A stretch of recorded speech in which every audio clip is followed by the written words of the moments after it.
we will discuss about introduction of chapter 7 fundamental principles of organic chemistry of second year. Chemistry has 16 chapters, of which 1 to 6 are inorganic chemistry, 7 to 13 are organic chemistry, 14 about biochemistry, 15 about industrial chemistry and 16 last one about environmental chemistry. आज हम अपने इस lecture में discuss करेंगे history of organic and inorganic compounds, vital force theory, rejection of vital force theory and last one modern definition of organic chemistry. More than 200 years ago, chemists recognized organic compound and inorganic compound. इन्होंने organic compounds और inorganic compounds को उनके origin और properties से पहचाना. Origin एक source है जिससे कंपाउंड्स ऑब्टेन किए जाते हैं. Now we discuss about organic compounds and inorganic compounds. Organic compounds को पहले ज़माने में ये समझा जाता था कि ऑर्गेनिक कंपाउंड्स को सिर्फ लिविंग थिंग्स यानी एनिमल्स और प्लांट्स से ही हासिल किया जा सकता है.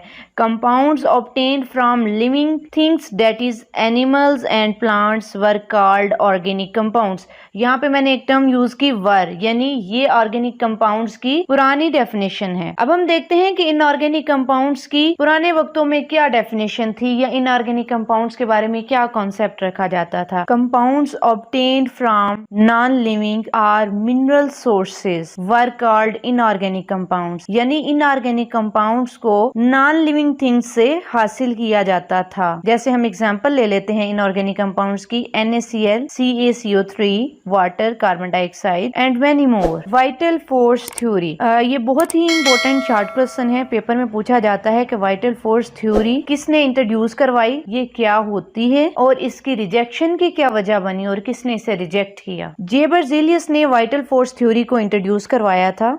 इसके मुताबिक organic compounds can be obtain only by and with in living things. Only by and with in living things. इसका क्या मतलब है, ऐसा क्यों कहा गया? इसकी रीजन ये है कि vital force is present in their bodies and that vital force involved in the preparation of organic compounds. Vital force को लैब में इंट्रोड्यूस नहीं किया जा सकता, दैट्स व्हाई ऑर्गेनिक कंपाउंड्स को लैब में प्रिपेयर नहीं किया जा सकता and these compounds could never be synthesised from inorganic materials. यानी नॉन लिविंग थिंग्स से हम ऑर्गेनिक कंपाउंड्स को प्रिपेयर नहीं कर सकते, ऐसा वाइटल फोर्स थ्योरी ने कहा था. और वाइटल फोर्स थ्योरी 1815 में जे बर्जेलियस ने इंट्रोड्यूस करवाई थी और जल्द ही इस थ्योरी को रिजेक्ट कर दिया गया. इसकी रिजेक्शन की वजह यूरिया की सिंथेसिस थी. एक जर्मन केमिस्ट वुलर है, इसने लैब में यूरिया को प्रिपेयर करके वाइटल फोर्स थ्योरी को रिजेक्ट किया. इसके बाद कई और साइंटिस्ट आए जिन्होंने मुख्तलिफ ऑर्गेनिक कंपाउंड्स को लैब में प्रिपेयर करके ये साबित किया कि वाइटल फोर्स थ्योरी एक गलत थ्योरी थी. This theory was rejected by German chemist Wöhler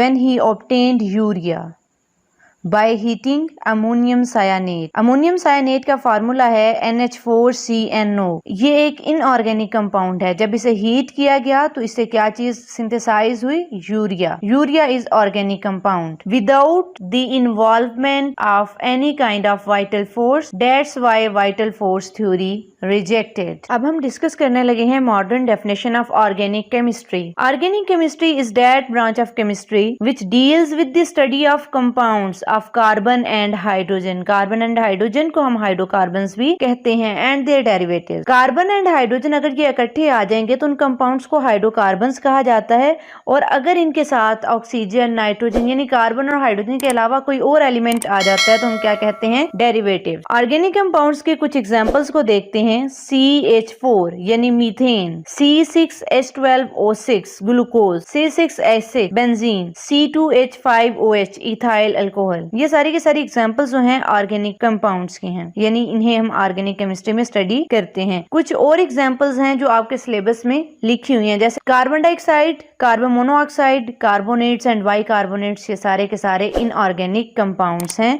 क्योंकि इनमें कार्बन के साथ डायरेक्टली हाइड्रोजन अटैच नहीं है. अगर किसी स्टूडेंट का कोई क्वेश्चन हो तो आप वो क्वेश्चन पूछ सकते हैं.